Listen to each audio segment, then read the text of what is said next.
안녕하세요. 예, 자, 한 주 무사하셨어요? 자, 요새는 이제 무사했냐고 그게 인사죠. 예, 한 주 동안 무탈하시고요. 하여튼 이제 3월달 꽃피는 봄날인데 바이러스 때문에 그냥 상당히 좀 분위기가 힘겹습니다. 그래서 건강관리들 잘하시면서 공부하시고요. 자, 오늘 나오셨다는 거는 겁이 없다 그거죠. 겁이 없다. 그래서 겁나시는 분들은 그냥 동영상으로 보세요. 동영상으로 수업 들으시고요. 꼭 위험을 자처하고 그럴 필요는 없어요. 제 얼굴 보려고 또 나온 거죠. 예. 자, 오늘은 이제 3월달 개강날이고요. 자, 오늘부터는 요약집 가지고 수업을 하겠습니다. 우리 기본서보다 요약집이 더 좋아요. 요약집 보면은 그 요약집이 말이 요약집이지 이거 기본서 우리 쓸데없는 것들 다 빼버리고 넣는 거니까 기본서하고 똑같습니다. 그래서 요약집 나오면 항상 여쭤보시는 게 요약집만 해도 됩니까? 이렇게 꼭 여쭤보시더라고요. 요약집이라도 하세요. 요약집이라도 잘하시면은 다 합격합니다. 그래서 얼마든지 60점 이상 다 맞을 수 있는 내용들, 특히 우리 기출 지문들은 다 넣어놨어요. 다 빠짐없이 다 넣어놨고, 요약집만 하여튼 시험 볼 때까지 한 3번, 4번, 한 4바퀴 돌렸다 그러면은 점수 60점 이상 다 맞을 수 있고요. 그래서 요약집 이제 시험 볼 때까지 이게 우리 공법은 기본서 필요 없어요. 근데 요약집 갖고 확실하게 보시면 돼요. 자, 그리고 3월 달부터는 이제 심화 과정이다. 그래서 구주 수업합니다. 그래서 3, 4월 달은 구주를 이제 진행을 할 거고요. 그래서 강의 계획서는 밴드에 올렸다 그러니까 밴드에 보세요. 그래서 3, 4월 달에는 2주차 때 농지법 미리 좀 땡겨갖고 하겠습니다. 우리 농지법 한 번도 못했으니까 농지법 미리 한번 보고요. 그리고 국토법 4주차에 끝나면은 건축법하고 주택법 미리 좀 하겠습니다. 그래서 건축법하고 주택법의 출제 비중이 더 크죠. 7문제씩 나오는데 맨날 뒤에서 하다 보니까 좀 빼먹고 넘어가고 그런 분들이 좀 부분들이 있어요. 그래서 건축법, 주택법 먼저 하고 그리고 개발법, 정비법 해서 9주 동안 충실하게 진행하도록 하고요. 저희 기본 과정보다는 심화 과정이 좀 더 어려워져요. 우리가 벌써 작년에 11월 달에 한 과정, 1, 2월 달에 한 과정, 그리고 벌써 3, 4월 달 3과정째요. 물론 머리에 남은 건 없어요. 자, 아무튼 3과정째 그러니까 새로 오신 분들은 좀 어렵다 싶으시면은 1, 2월 과정 먼저 선행학습을 좀 하셔야 돼요. 동영상 보시고요. 그리고 이제 동영상 미리 보고 오시면은 조금 더 받아들이는데 조금 더 낫지 않을까 이렇게 생각을 하고요. 그래서 3, 4월 달에 이제 심화 과정 제일 좀 들어가서 합니다. 우리 1, 2월 달에 안 했던 기본적인 거 이외에도 숫자 또 특례 이런 것들이 다 들어가고 좀 내용도 좀 많아지고요. 자, 이게 이제 공법이구나 이렇게 좀 느끼게 될 거예요. 여태까지는 공법 가볍게 그냥 공부했죠. 그렇지도 않고요. 아무튼 그래서 이제 공법답게 이제 좀 수업을 진행을 하도록 하고요. 자, 확인학습 문제 먼저 맞춰보고 그리고 본 수업 들어 있습니다. 자, 우리 매주 이제 확인학습 문제 나가니까 미리 한 10분 일찍 오셔갖고 이제 수업 시간 맞춰갖고 그냥 헐레벌 떠 오지 마시고요. 한 10분 정도 일찍 오셔갖고 문제 한번 풀면서 머리에 기름칠한다고 그랬죠. 자, 우리 저번 주에는 이제 주택법 쌓아봤습니다. 자, 1번에 국민주택 규모란 주거 전용 면적이 1호, 호는 단독주택, 1세대, 이거는 공동주택. 단독이든 공동이든 원칙은 85제곱미터 이하가 되죠. 85 이하인데 다만 수도권을 제외한 도시지역이 아닌 읍면, 이 시골이죠. 시골에서는 100제곱미터 이하입니다. 그래서 국민주택 규모, 요것만 갖고도 그냥 단독 기출이요. 그래서 85, 100 확실하게 정리하고요. 그다음 이번에 리모델링에는 사용검사일이나 사용승인일부터 15년이 경과된 공동주택을 각 세대 전용면적 30%에 내서 중축하는 행위도 포함한다. 맞습니다. 그래서 우리 리모델링은 건물의 노화 억제, 기능 향상을 위한 행위인데 그게 이제 두 가지 있죠. 대수원 아니면 중축. 대수원은 그냥 10년만 지나면 할 수가 있고요. 중축으로 리모델링 할 때는 15년이 지나야 되고 전용면적 30% 이내 그리고 기존 세대 수는 15%까지 늘릴 수 있다고 그랬죠. 근데 위로 올라가는 수직 중축을 할 때 이때는 최대 3계층까지만 할 수가 있죠.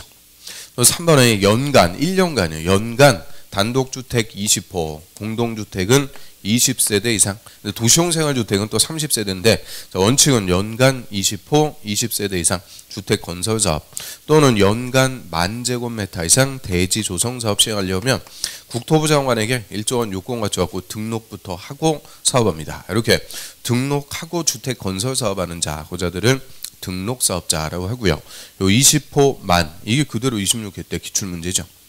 그 다음에 4번에 국민주택을 공급만 받기 위해서 직장조합 설립할 때는 시군구청장한테 인가받는다가 아니고 요것만 신고합니다. 요거는 간단하게 국민주택을 공급, 분양만 받기 위해서 직장조합 만드니까 신고만 해주면 되죠.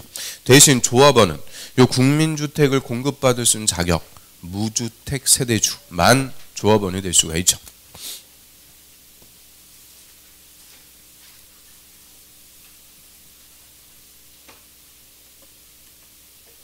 그 다음 5번 주택조합, 리모델링 조합은 제외하고요.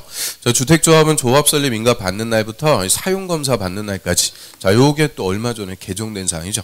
설립 인가일부터 사용검사 받을 때까지 계속해서 주택건설 예정세대수 50% 이상 조합원으로 구성, 이게 원칙.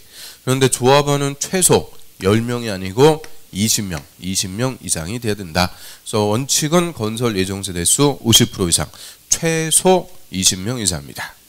6번에 주택단지 전체 세대수가 500세대가 아니고 600세대, 600세대 이상 주택단지는 공사원 나눠갖고 공구별로 분할 시행할 수가 있고요.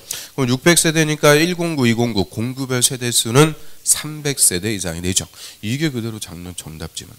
그 다음 7번 사업주체는 사업계획 승인받으면 3년 내가 아니고 5년 내 공사를 착공해야 되고요. 다음은 승인권자는 정당한 사유가 있을 때는 2년이 아니고 1년까지 착수기간을 연장해 줄 수가 있죠. 5년에 1년입니다. 그 다음 8번에 사업계획 승인받은 사업주체가 대지 면적의 80% 사용권 확보하면 모든 소유자에게 매도 청구할 수 있다. 모든 소유자에게 매도 청구하려면 95% 이상이 되죠. 95% 이상 사용권 확보하면 5% 미만 찌금 남았으니까 모든 소유자한테 팔고 나가라, 매도 청구할 수가 있고요. 9번에 공공택지에서 사업주체가 일반 공급하는 공동주택, 공공택지에서 일반 분양하는 아파트, 이거를 우리가 원칙적으로 뭐라 그래요? 공공택지에서 일반 분양하는 공동주택, 이거를 뭐라 그런다? 아니 오늘 그 새로 오신 분들도 있으니까 우리 또 실력을 보여줘야 될 거 아니에요. 이걸 분양가 상한제 적용주택이라고 그러죠. 그럼 분양가 상한제 적용주택인데 도시형 생활주택은 분양가 상한제 적용한다? 도시형 생활주택은 어차피 싸게 소규모로 공급하는 게 목적. 그래서 도시형 생활주택은 분양가 상한제 적용 안 합니다.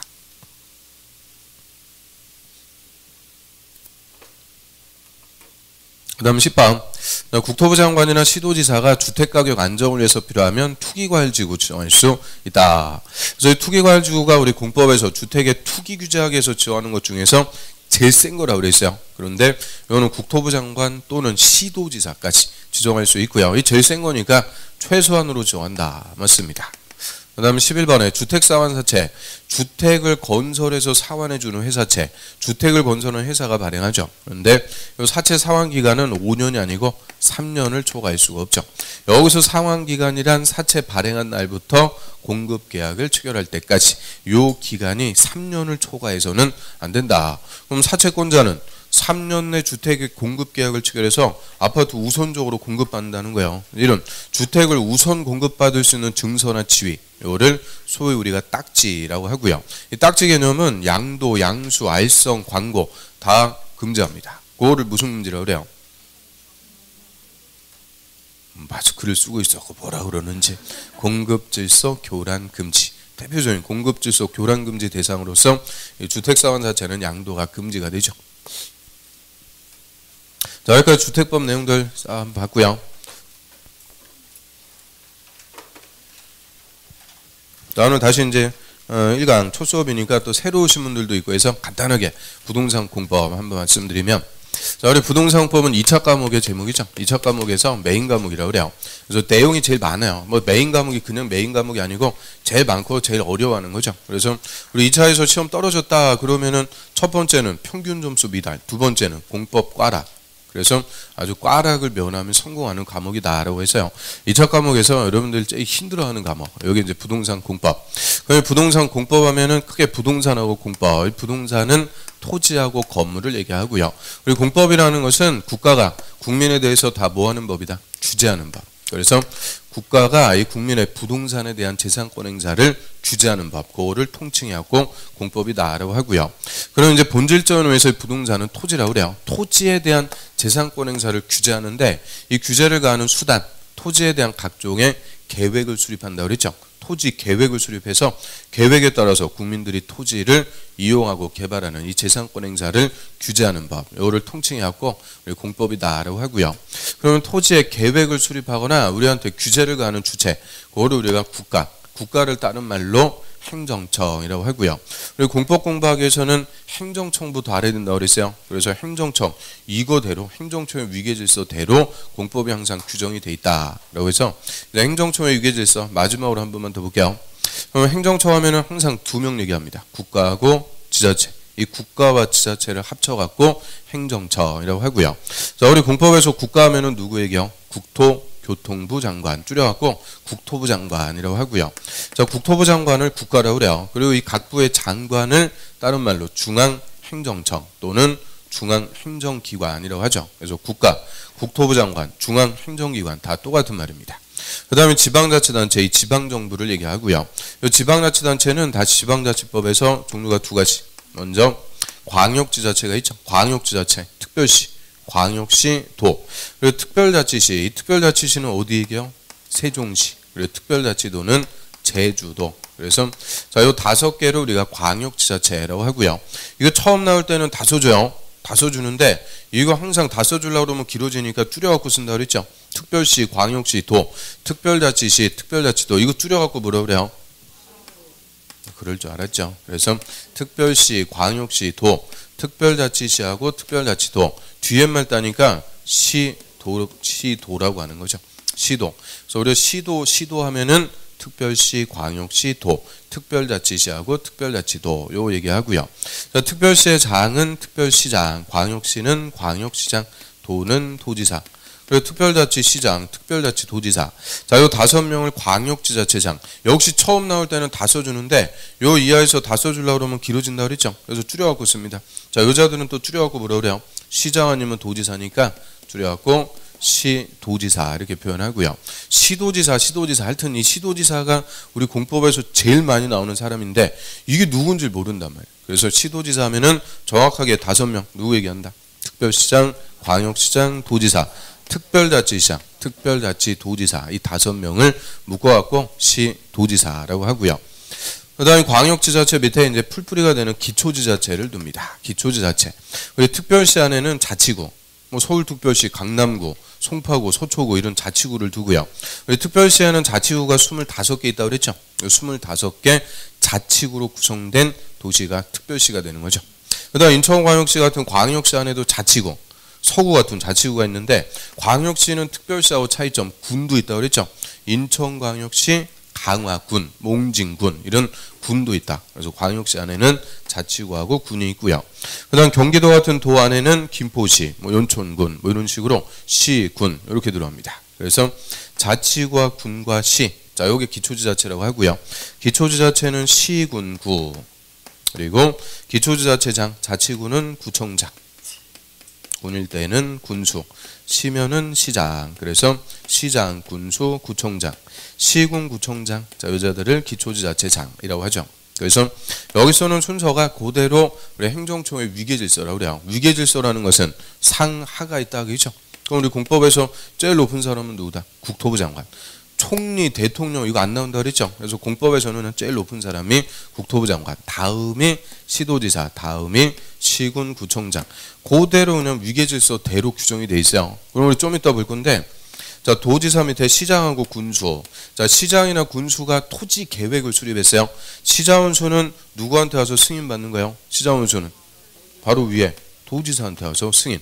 시장원수는 시도지사한테 승인 받는다 이러면 틀려요. 시장원수는 바로 위에 도지사한테 승인. 시도지사가 계획을 수립했다. 누구한테? 국토부 장관에게 승인.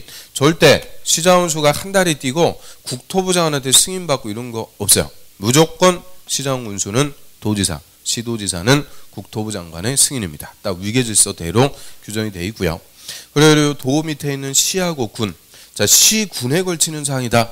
이때는 권한자가 누가 되는 거냐? 시군에 걸치면 위에 도지사. 시군에 걸칠 때는 도지사가 계획을 위반할 수 있다 그래요. 또 시도에 걸친다. 시도에 걸칠 때는 위에 국토부 장관이 권한자가 되죠. 그래서 시군에 걸칠 때는 도지사, 시도에 걸칠 때는 국토부 장관. 딱 요 위계질서대로 항상 공법이 규정이 돼 있고요. 그다음에 우리 이제 국토법에서 이 토지에 대한 계획을 수립한다. 이 계획을 수립하는 단위하면은 우리 관할구역이다라고 하고요. 이 관할구역의 단위, 특별시 그리고 광역시. 자, 이게 토지 계획을 수립하는 단위인데, 그럼 특별시하고 광역시하고 같은 급은 도죠. 근데 도는 계획을 수립하기에는 너무 넓다고 그랬어요. 우리 경기도에만 시군이 30여 개가 있어요. 엄청 많으니까 이 도는 계획을 수립하기에는 너무 범위가 넓어진다. 그래서 도 밑에 있는 시하고 군으로 가죠. 그래서 특별시, 광역시, 시 또는 군. 자, 요게 계획을 수립하는 관할구역의 단위다라고 하고요. 그럼 우리 특광시군, 앞글 졌다 갖고 특광시군. 자, 이거를 국토법에서 세 글자 뭐라고 줄여갖고 얘기해요? 특광시군. 이거 세 글자로 도시군이라고 그러죠. 도시군. 그러면 도시군 계획, 도시군 기본계획, 도시군 관리계획. 거기서 도시군이라고 할 때는 어디를 얘기한다? 특별시, 광역시, 시 또는 군. 이게 토지 계획을 수립하는 관할구역의 단위다라고 하고요. 그 다음에 지방자치단체에서 우리 자치권이라는 거 있죠. 이 자치권이라는 게 뭐야? 국가의 감독 승인 필요 없이 스스로 관할구역을 통치, 다스려 나간다. 그거를 자치권이다라고 하고요.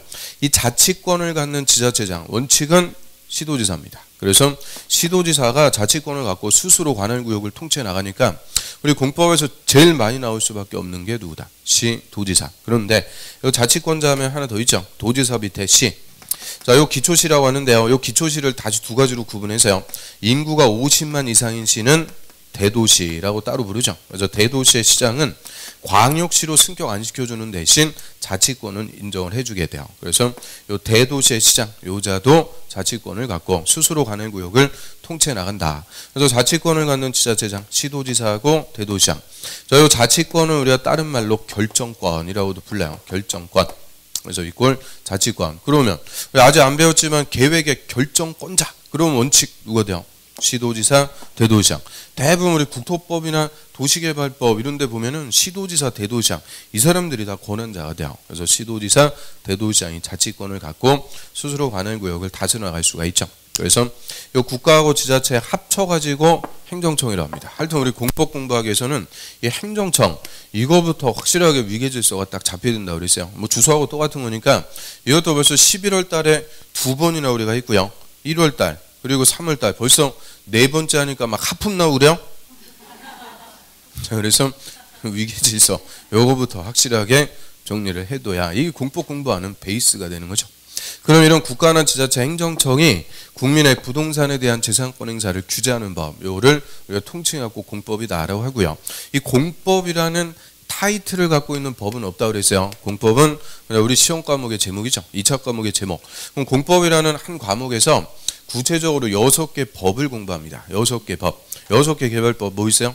국토법, 개발법, 정비법, 건축법, 주택법, 농지법. 이 6개 법을 공법이라는 한 과목에서 이제 공부하죠. 그래서 내용이 제일 많다고 그랬어요. 내용 많아갖고 맨날 그 기본서 보면은 이거 어떻게 다 하냐 막 부담이 너무 크고 그러죠. 부담은 엄청 가지면서 공부는 안 해요. 자, 아무튼 그래서 3월 달부터는 요약집 갖고 요약집 보면은 얄쌍해갖고 공부할 맛이 나죠. 그렇지도 않아요. 그래서 요약집 가지고 이제 수업을 하고요.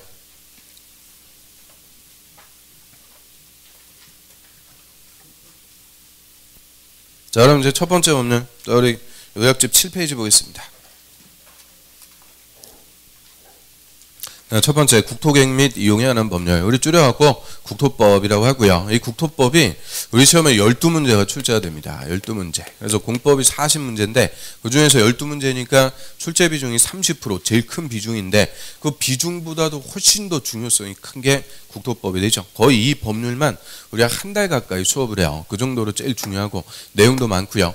나머지 5개 법을 공부하는데 기본 베이스라고 그래요. 기본 베이스. 그래서 제일 중요한 법이고요. 또 시험에서도 공법 1번부터 12번까지가 국토법 갖고 물어보는 거예요. 그래서 1번 맞히고 2번도 맞히고 그래야 자신감이 딱 생겨갖고 공법 해볼 만한데 거꾸로 1번도 틀리고 2번도 틀리고 그러면은 있던 자신감도 쪼그라들어갖고 안 된다 그랬죠. 그래서 일단 우리 공법에서는 이 국토법 요거부터 확실하게 정복을 해야 돼요.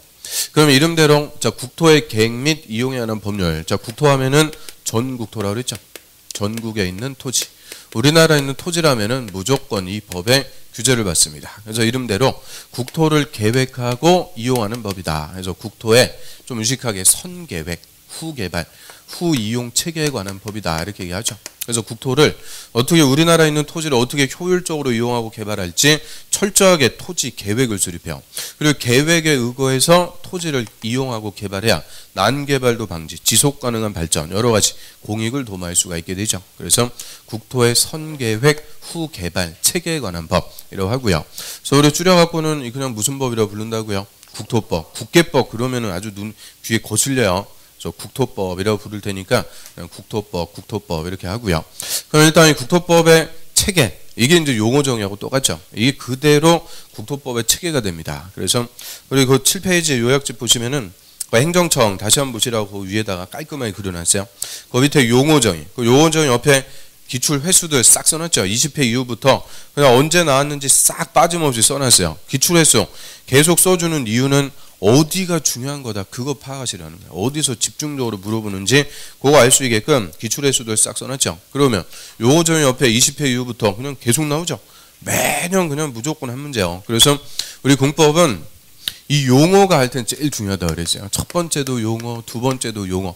이 용어들이 생소하고 난해요. 쉽지가 않아요. 그래서 용어부터 알아야 이 용어가 돼야 그 법의 내용을 공부하죠. 그래서 용어하고 내용 공부하는 거. 이게 이제 개별적인 내용을 공부하죠. 그리고 이제 체계도 가지고 이 법이 어떻게 생겨먹었는지 체계까지. 얘 이제 숲을 본다 그래요. 나무하고 숲, 용어, 내용, 체계. 자, 이렇게 공부하는 게 이론 공부한다 그러죠. 그리고 우리 이론 공부해갖고 궁극적으로는 문제 풀어갖고 정답 찾는 거죠. 60점 이상 맞아갖고 합격. 그걸 목적으로 공부한다 그래요. 그래서 첫 번째 시작이 되는 게 뭐가 되는 거냐? 용어입니다. 그래서 용어부터 확실하게 잡아야 되는데 이 용어가 만만치가 않아요. 그래서 우리 본 시험에서도 40문제 중에서 용어에서 적어도 10개씩 나와요. 용어에서. 이 말이 뭐냐? 그걸 단순하게 물어보는데 그걸 다 틀리고 있어요.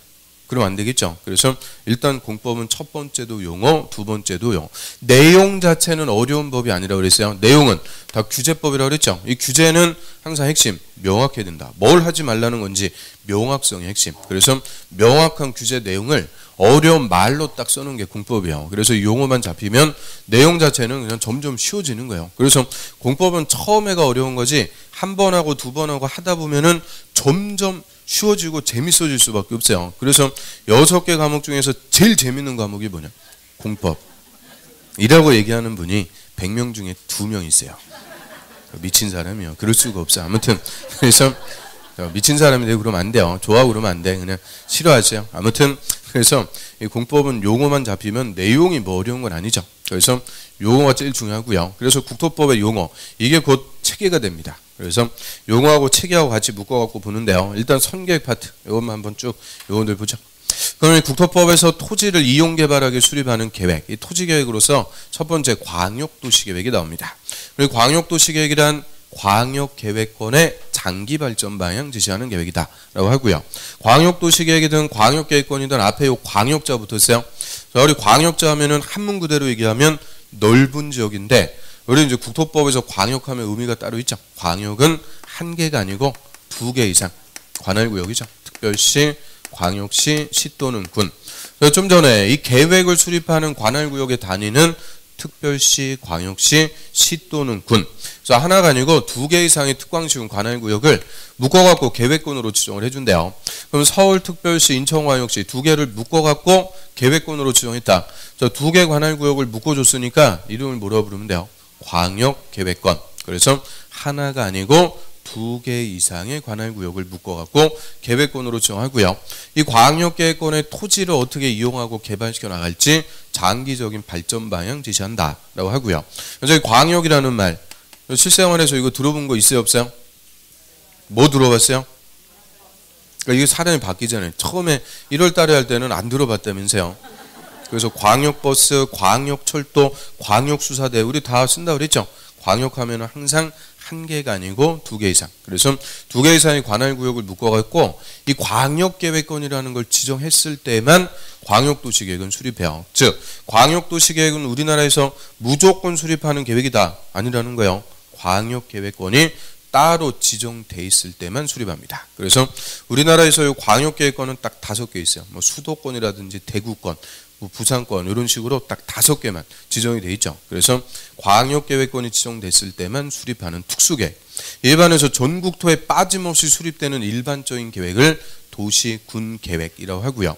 우리가 여태까지 몰랐을 뿐이지 다 이 도시군 계획에 따라서 토지를 이용하고 개발하는 것에 규제를 받게 되는 거죠. 그럼 일단 도시군 계획, 도시군 이 말이 우리 국토법에서 계속 나오죠. 도시군 하면은 일단 도시 어디에요?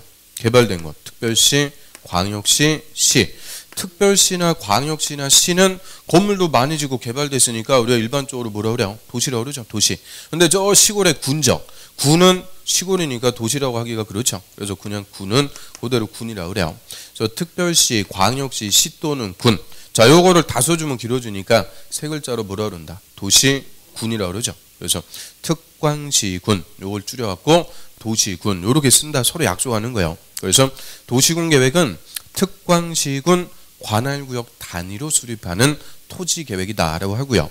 물론 특별자치시하고 특별자치도 얘들도 들어가는데 특별자치시, 특별자치도 얘들은 안 끼는 데가 없다 그랬죠. 다 나와요. 여기도 나오고 저기도 나오고 아주 성가주 죽겠어. 그래서 이하부터는 다 그냥 가로 묶어갖고 생략. 그래서 특별시, 광역시, 시 또는 군. 그 우리나라에서 4개에 속하지 않는 지역이 있다 없다? 없죠. 여기는 다 어디에 속해요? 광역시 관할구역에 들어가는 거죠. 그래서 특별시, 광역시, 시 또는 군 관할구역 단위로 계획을 수립해도 궁극적으로는 전 국토에 빠짐없이 수립이 되는 일반적인 토지계획을 우리가 도시군계획이라고 하고요. 그럼 도시군계획은 다시 종류가 2개로 나눠지죠. 도시군 기본계획과 도시군 관리계획 2가지로 구분. 그래서 기본계획, 관리계획 요거 딱 빼버리고 읽으면 다 무슨 계획이요? 도시군계획. 그래서 이 도시군계획이 기본계획과 관리계획 2개가 있다 그 얘기고요.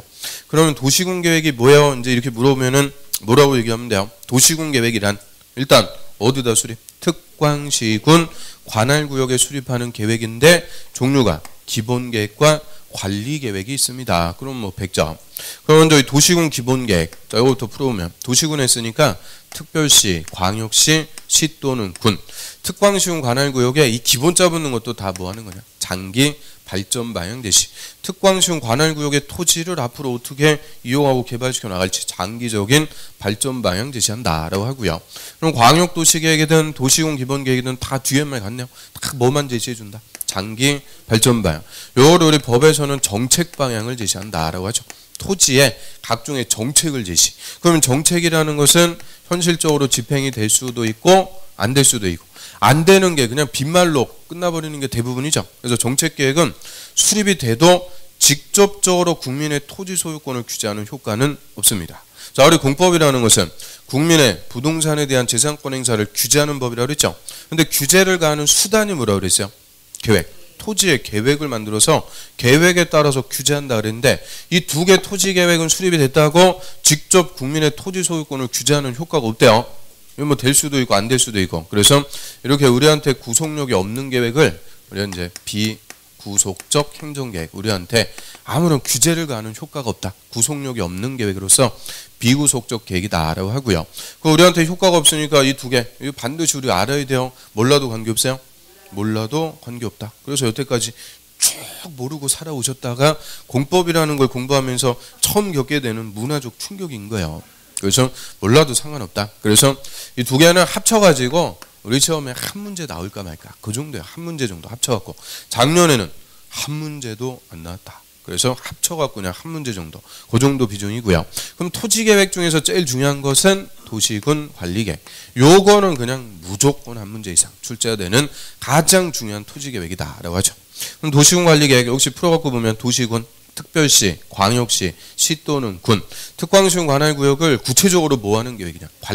관리한다. 요걸 풀어갖고 얘기하면은 개발하고 정비하고 보존한다. 우리 개발은 새로 개발하죠.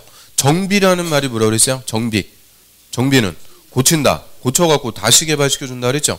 재개발. 그래서 새로 개발할 수도 있고 재개발할 수도 있고 보존할 곳은 보존해 나갈 수가 있죠. 그래서 개발하고 정비하고 보존. 자, 이거를 2글자로 집행한다라고 그러죠. 구체적으로 관할구역의 토지를 집행하기 위해서 수립하는 계획이 도시군관리계획. 그리고 집행과 관련해서 도시군관리계획 수립했다. 그러면 직접적으로 우리한테 효과가 발생해요. 구속력이 발생하는 구속적 계획이다라고 하죠. 즉, 내 땅인데 이제 내 맘대로 못 쓰게 직접적으로 규제하는 거예요. 또 내 땅 팔기 싫어도 국가가 강제적으로 뺏어가죠. 그걸 뭐 한다 그래요? 수용. 거 봐요. 이제 사람이 바뀌었잖아요. 그래서 수용당하고 이런 행위 제한이나 수용 같은 직접적으로 우리에게 효과가 발생하는 구속적 계획으로서 그 우리한테 효과가 있으니까 알아야 돼요. 몰라도 관계없어요. 알아야 된다. 특히 토지의 전문가라고 할 수 있는 중개사라면 반드시 알아야 되는 가장 중요한 토지 계획이다라고 하고요. 그럼 일단 이 도시군관리 계획으로 특광시군 관할구역의 토지를 개발, 정비, 보존하는데 아무거나 개발하고 정비하고 그러면 안 되겠죠. 그래서 요 위에 써 있는 것들이 이제 상위 계획이라고 그래요. 상위 계획에서 제시해준 각종의 이제 정책들이 있어요. 이 정책을 주민의 의사, 예산 이런 것들 고려하고 뭐를 구체적으로 집행할지 결정부터요. 이 도시군관리 계획으로 결정한다 그러죠. 결정해 놓고 결정한 대로 집행을 해나가게 됩니다. 그래서 이 도시군관리계획 결정하는 내용 이게 딱 또 6개가 있어요. 6개다 보니까 다음 중 도시군관리계획 결정하는 내용이 아닌 것은 1, 2, 3, 4, 5 물어보기 아주 딱 좋죠. 이 중에서 4개 놓고 어마어마하나 딱 껴갖고 그래서 우리 중간반 모의고사 저 1, 2월 달에 했을 때도 요거 물어봤죠. 도시군관리계획 결정 내용 기억도 없어요. 그때는 막 승질나고 막 욕을 하고 그래도 사람이 뒤끝이 없어. 참 좋은 점이요. 아무튼 그래서 결정하는 내용 요거부터 그냥 단순하게 물어봐요. 우리 3월 달부터 전국 모의고사 보죠. 이제 메가랜드 요 전체 메가랜드가 전국에 한 20여 개 학원이 있어요. 거기 똑같은 날에 똑같이 이제 시험 보는 거예요. 그래서 시험 보고 한 일주일 지나면 이제 결과가 나와요. 내가 전국의 메가랜드 학원에서 한 몇 등 정도 하는지 검단에서 1등 나와야죠. 뭐 1등까지는 됐고 그냥 아무튼 그래서 시험 보는데 일단 의의를 둬야죠. 그래서 이 시험 보는데 그 3월 달에 요 결정 내용 이거 물어볼까 안 물어볼까? 다 말씀드릴게요. 그래서 자 물어봅니다. 결정하는 내용 이 물어보니까 요거부터 일단 확실하게 알아야죠. 그럼 첫 번째 자 용도 지역 그리고 용도 지구를 지정하고 변경한대요. 그리고 두 번째는 용도 구역을 지정한대요. 그 용도 지역이든 용도 지구든 용도 구역이든 다 앞에 똑같은 말 용도가 붙었네요. 용도를 결정한다. 그 용도라는 말의 의미는 쓰임새. 쓰임새를 정해주는데 뭐의 쓰임새를 정해줘요? 토지. 관할구역의 토지를 어떻게 쓸지 행정청이 계획으로 다 쓰임새를 정해준다는 거예요. 이 중에서 가장 기본적인 쓰임새를 용도 지역이라고 그러죠. 이 땅은 개발할 땅, 이 땅은 농사지을 땅, 이 땅은 보존할 땅. 가장 기본적인 쓰임새를 빠짐없이 정해주는 것을 용도 지역이다라고 하고요. 이 용도 지역을 보완해주기 위해서 일부 토지에 추가적인 쓰임새를 정하는 것을 용도 지구라고 그러죠. 우리 건물 밀집적, 상업적 같은데 건물 밀집해서 건축되죠. 꼭 고도로 이용할 수 있게끔 집약적으로. 그런데 건물이 밀집해 있다 보니까 하나의 건물에 불났다. 다 옮겨갖고 타버릴 수 있죠. 그래서 이런 건물 밀집 지역에 추가적으로 방화지구라는 용도지구를 정해서 화재로부터 안전을 도모하기 위해서 추가적으로 규제한다는 거예요. 그래서 추가적인 쓰임새를 정해서 이 용도지역을 보완해주는 역할을 하는 것을 용도지구. 이에 반해서 용도구역은 2번에 따로 썼다. 그 말은 지역지구하고는 관계가 없이 독자적인 쓰임새입니다. 그래서 용도구역은 각각 다 독자적이기 때문에 우리 법조문 보면은 그냥 이름으로 쭉 나열을 해버려요. 그래서 이제 이것도 몇 번째 봤으니까 이거 4번째 하는 분도 있죠. 눈빛은 뭐 처음 하는 분하고 똑같아. 그래서 이게 이제 용도구역. 이 용도구역 이름 장난쳐갖고 물어보는 게 가장 기본적인 거죠. 그래서 용도구역 이름 이제 정확하게 알아야 돼요. 개자는 개발 제한구역. 소위 그린벨트 그러죠. 개발 제한구역. 얘는 첫 번째니까 첫 바타니까 잘해요. 도자가 뭐요? 막 따라하니까 도시, 공원, 자연, 구역 막 헷갈리게 막 스스로 막 만들어내고 도시, 자연, 공원, 구역. 시자는 시가화 조정구역. 얘는 또 7글자라고 또 잘해요. 그럼 숫자는 수산자원 보호구역. 그래서 개, 도, 시, 수 각각 다 독자적인 쓰임새라고 그래요. 그래서 용도 지역, 지구, 구역을 지정한다는 것은 관할구역의 토지를 이렇게 써라. 행정청이 다 쓰임새를 딱 정해주는 거죠. 그래서 토지를 어떻게 이용할지 토지용의 밑그림을 그려준다 이렇게 생각하시면 되고요. 그럼 이제 용도지역 등이 지정이 됐다. 그러면 직접적으로 우리한테 효과 발생해요. 이 용도대로만 토지를 쓰도록 직접적으로 규제합니다. 그거를 행위 제한한다 그러죠. 토지 이용 행위를 제한. 이제 내 땅인데 내 맘대로 이용 못하게 규제한다 그래요. 우리 제일 중요한 거 용도지역. 이 용도지역이 지정이 됐다. 그러면 행위 제한. 무슨 제한한다 그래요? 용도지역의 지정에 따른 행위 제한 3가지. 건물 짓는 것부터 제한하죠. 건물도 아무거나 함부로 못 짓게 건축 제한. 또 건물의 크기 제한하는 거. 건폐율하고 용적률 딱 세 가지 행위 제한하는 게 용도 지역이라고 그래요. 그리고 용도 지역의 행위 제한을 강화하거나 완화하는 게 용도지구. 그래서 보완해 주는 거죠. 그리고 용도지역과 용도지구의 제한을 강화하거나 완화해서 아예 따로 정해버린다. 그거는 용도구역. 행위 제한을 아예 따로 정해서 독자적인 목적을 달성하자 하는 거고요. 그 다음에 세 번째, 기반시설을 설치, 정비, 개량한다 라고 하죠. 그리고 기반시설은 주민들 생활하기 위해서 기본적으로 갖춰줘야 되는 시설. 뭐 인프라라고 그러죠. 도로, 철도, 상하수도, 학교, 공원 뭐 등등등 이런 기반시설들이 많아요. 그럼 기반시설, 도로 같은 것을 특광시군 관할구역에 설치하는데 도로 아무데나 막 내고 그러면 안 되겠죠. 교통량 이런 것들 철저하게 조사해갖고 어디서부터 어디까지 몇 차선의 도로를 언제부터 설치하겠다. 구체적으로 이 기반시설 설치할 때도 위치, 규모, 종류를 다 도시군관리계획으로 결정한다 그래요. 결정.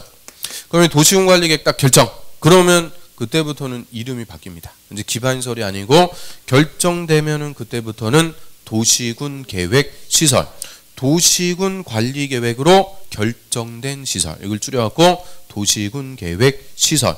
이름이 바뀌게 되죠. 그러면 도시군 계획시설 결정했다고 다음 날 없던 도로가 뚝딱 생기는 거 아니라고 그랬죠. 이제 결정한 대로 땅에다가 이 도시군 계획시설을 설치하기 위한 대규모 공사입니다. 그 공사하는 것을 도시군 계획 시설 사업 줄여갖고 시설 사업이 되죠. 그래서 시설 사업을 시행해서 관할구역에 도로도 놓고 전철도 놓고 하는 거죠. 그래서 우리가 몰랐을 뿐이지 주변에 시설 사업 그냥 널려 있다 그랬어요. 도로를 논다, 전철을 논다, 다 무슨 사업? 도시군 계획 시설 사업. 그래서 이 9글자나 되니까 이런 거 자꾸 보고 듣고 제일 중요한 거는 떠들어야 된다 그랬죠. 써보고. 자꾸 이렇게 떠들어갖고 그 주위에서 시설 사업 자꾸 떠들고 오라 그랬는데 한 번이라도 떠들어 봤어요? 입이 너무 무거워. 하여튼 그래서 이런 어려운 말들 이제 또 제가 1월 달에 두 번째 주에 그 확인학습 문제 쓰는 거 나갔죠. 쓰는 거 나가니까 막 쌍욕을 그렇게 하고 막 그 뭔지도 모르는데 쓰라고 그러니까 그래서 다시 그냥 OX로 싹 바꿔놨는데 3월 달부터는 쓰는 걸로 나갈 거예요. 고집이 있어. 저도 고집이 있어갖고 하여튼 써봐야 돼. 이거 한번 써보라 그러면은 또 연필 벌벌 떨면서 그냥 쓰는데 막 10분씩 걸리고 그래요. 그래서 어려운 말들 자꾸 보고 듣고 떠들고 써보고 자꾸 써봐야 돼요. 시설사업. 그 다음에 네 번째, 도시개발 사업은 앞에다 신자 붙여주면 되죠. 신도시개발. 곰던 신도시 같은 신도시개발. 정비사업은 구도시 재개발. 신도시를 개발하든 구도시를 재개발하든 다 도시군관리계획 결정해서 구체적으로 사업을 집행하고요. 그러면 3번하고 4번에서 사업이 또 3개가 나오네요. 시설사업이 있고 개발사업이 있고 정비사업이 있고 이게 각각의 사업들 다 대규모 사업들 적어도 10년 이상씩 걸리는 큰 사업들인데 이 3개 사업의 공통점이 또 있네요. 다 도시군관리계획 결정한 내용을 구체적으로 집행하는 사업이다. 그래서 도시군관리계획을 시행하는 사업으로서 자, 이 3개 사업을 또 묶어가지고 부를 필요가 있으니까 이 3개 사업은 무슨 사업이라고 불러요? 도시군계획 사업이라고 부르죠. 도시군관리계획을 시행하는 사업이다. 도시군 계획 사업이라고 합니다. 그래서 도시군 계획 사업 이게 우리 재작년 29회 때 공법 1번 문제요. 도시군 계획 사업 3개 찾아라. 그럼 3개. 시설 사업과 개발 사업과 정비 사업. 자, 이거 3개 찾는 게 그렇게 어려운 거였을까? 그렇게 어려웠어요. 아무튼 시설 사업, 개발 사업, 정비 사업. 그래서 이제 우리 용어들 자, 6개 비슷한 거 나온다고 그랬죠. 자, 도시군 계획, 도시군 기본계획, 도시군 관리계획, 도시군 계획 시설, 도시군 계획 시설 사업, 도시군 계획 사업. 그걸 외웠어요? 아무튼 6개. 이게 다 지금 다른 말인데 처음 하실 때는 이거 다 비스무리하죠. 다 도시군 어쩌고저쩌고 비슷한데 한 번, 두 번 하면서 이제 들리죠? 그게 되는 거예요. 언젠가는 들리겠죠. 시험 끝난 다음에 들리고 그러면 안 돼요. 시험 보기 전에. 그래서 이 공법은 처음에만 딱 멘붕인 거지. 한 번, 두 번 처음부터 끝까지 갔다가 다시 와서 반복하면서 자기도 모르게 사람이 바뀌어요. 습득이 됩니다. 이 용어들 이런 것들이 습득이 되는 거니까 처음 시작하실 때는 너무 어렵게 생각하실 필요 없어요. 과정 반복될수록 자기도 모르게 다 들어와요. 예외가 있을 것 같아. 아무튼 그래서 도시군 계획 사업 또 이렇게 얘기하니까 갑분싸가 되었고요. 그 다음에 이제 5번 자, 지구 단위 계획 구역을 지정하고요. 여기에 수립하는 게 지구 단위 계획이다라고 합니다. 그러면 지구 단위 계획, 자, 요 지구자 붙으면 의미는 일부, 특광시흥 관할 구역의 전부가 아니고 일부를 지칭할 때는 지구자 붙여요. 그래서 일부 단위로만 수립. 그럼 우리 인천광역시 관할 구역이 이렇게 있어요. 자, 인천광역시 관할 구역의 전부에다가 용도 지역을 지정하거나 기반서를 설치하기 위해서 수립하면 그건 무슨 계획이냐? 인천광역시 도시군 관리계획 이렇게 부르면 돼요. 그런데 인천광역시 관할구역이 넓어요. 그래서 광역시 전부의 도시군 관리계획 수립하려면 조사만 막 몇 년씩 걸려. 그래서 신속하게 집행이 안 되니까 인천광역시의 일부, 여기 우리 학원 있는 동네 이름이 왕길동, 아주 이름도 좋아요. 왕길동. 그래서 왕길동에다가만 도시군 관리계획 수립할 수도 있죠. 그럼 왕길동은 인천광역시의 전부가 아니고 일부에다가만 수립했을 때는 이름을 뭐라 그런다? 왕길동 지구 단위 계획. 이런 식으로.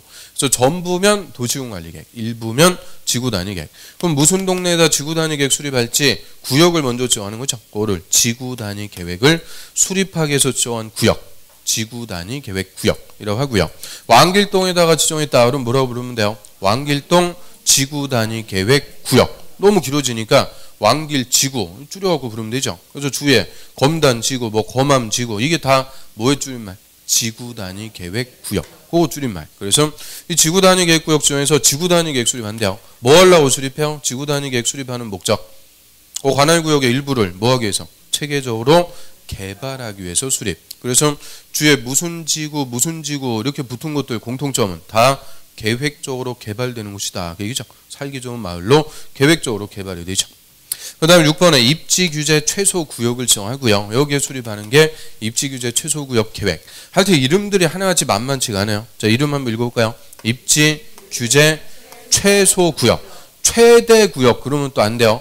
최소구역. 그래서 얘도 일단 본질은 뭐냐? 본질은 용도구역입니다. 용도구역의 한 종류인데 2번에다 쓴 게 아니고 6번에 따로 빼놨어요. 이유는 종래 용도구역들, 이 개발제한구역 이런 것들 다 이름대로 개발을 억제 못하게 하려고 정하는데 거꾸로 얘는 개발을 하기 위해서 정하는 용도구역이죠. 그래서 몇 년 전까지 경기가 안 좋을 때 부동산 경기 활성화를 위해서 집중적으로 개발을 하려고 지정하는 용도구역이 입지규제 최소구역. 그럼 이름대로 입지규제, 입지라는 말은 건축이라고 그랬죠. 건축, 건물 짓는 걸 입지한다 그래요. 이 건축 규제를 뭐 해준다? 최소 다 풀어주겠다. 그럼 건축 제한, 층수 제한 같은 거 이런 거 다 풀어가지고 100층짜리도 지을 수 있도록 그래서 규제를 다 최소화해서 집중적으로 개발하려고 지정하는 용도구역이죠. 그래서 입지규제 최소구역, 자 얘도 용도구역이니까 그 용도구역은 행위제한을 따로 정한다고 그랬어요. 그럼 입지규제 최소구역의 행위제한을 따로 정하기 위해서 수립하는 계획, 그 계획이 무슨 계획이냐? 입지규제 최소구역 계획이라고 그래요. 그래서 입지규제 최소구역의 행위제한은 입지규제 최소구역 계획으로 따로 정합니다. 그래서 입지규제 최소구역까지 6개입니다. 모든 정책을 6가지로 결정, 구체적으로 집행. 그래서 일단 결정하는 내용 앞대가리 따갖고 그대로 그냥 외우시라고 그랬죠. 용, 기, 도, 지, 입. 이게 그대로 우리 국토법의 목차. 이것도 처음 할 때만 좀 어색했지. 용, 기, 도, 지, 입 하니까 입에 쫙쫙 붙죠. 용, 기, 도, 지, 입. 그래서 이 순서대로 왜 이제 국토법 공부에 나가게 돼요. 광역도시계획, 도시군 기본계획, 도시군 관리계획. 누가 어떤 절차로 수립하는지 그 계획의 절차 그거부터 보고요. 그다음에 도시군 관리계획 결정하는 내용들 이제 하나씩 우리가 순서대로 배워 나가니까 이게 국토법의 목차 체계가 된다. 그래서 여기까지 요거들 하나씩 좀 확인해 봅니다. 자, 7페이지 볼까요? 7페이지. 요 정의에서 먼저 광역도시계획. 자, 광역도시계획이란 광역계획권, 그렇죠? 광역계획권의 장기 발전 방향 지시하는 계획이다. 야, 우리 또 기본서는 두 과정이나 있으니까 기본서 보면은 다 작업돼 있죠. 동그라미에 별표에 다 돼 있는데, 야, 또 이제 세교재니까, 아이고 또 힘들겠어요. 그래서 광역계획권의 장기 발전 방향 제시. 자, 이거 치사하게 광역시 그러면 안 돼요. 광역시가 아니고 광역계획권. 그 다음에 도시군계획, 특별시, 광역시, 그 특별자치시하고 특별자치도는 가로 묶어갖고 이하에서 다 생략. 그리고 시 또는 군. 자, 앞글자에 동그라미 치면 어떻게 돼요? 특, 광, 시, 군. 특광시, 군. 요거를 세 글자로 줄여갖고 도시, 군이라고 합니다. 특광시, 군. 근데 하루에 광역시 관할구역에 있는 군은 제외. 이게 또 예전에 광역시의 군을 포함한다 해서 틀리게. 그럼 광역시에 있는 군은 제외. 이 말은 광역시 안에 있는 군은 도시군 계획 수립 대상이 아니다. 그 얘기입니다. 왜 아닌 거예요? 광역시가 도시군 계획 수립 대상이 되죠. 특광 할 때 광자가 광역시. 그래서 광역시가 도시군 계획을 수립하는 대상. 그럼 우리 예를 들어 갖고 인천광역시, 강화군. 인천광역시 안에 강화군이 있죠. 이 강화군은 따로 도시군 계획을 수립하는 대상이 된다, 안 된다? 안 된다. 뭐가 대상이라는 거예요? 인천광역시가 도시군 계획을 수립하는 대상 지역이지 광역시 안에 군은 따로 계획을 수립하는 대상이 아니다. 그러면 아까 요 시하고 군, 요거는 어디에 있는 시군이라고 그랬어요? 특별시, 광역시, 시 또는 군이라고 할 때 시군은 도 안에 있는 시나 군이라고 그랬죠. 그래서 여기서 군은 광역시의 군을 얘기하는 게 아니고 도에 있는 시군을 얘기합니다. 그래서 특광시군. 저희 도시군. 관할구역에 수립하는 계획으로서 도시군 기본계획, 기본 동그라미, 도시군 관리계획, 관리 동그라미, 기본계획과 관리계획으로 구분한다. 그러면 도시군 계획이 뭐예요? 이렇게 물어봤어요. 뭐라고 그러면 된다고요? 일단 어디에 수립? 특, 광, 시, 군. 관할구역에 수립하는 계획인데 종류가 두 개. 기본계획과 관리계획이 있습니다. 그럼 100점. 그럼 밑에 도시군 기본계획은 역시 특광시군 관할구역에 그 밑에 줄 장기 발전 방향 제시하는 계획이다.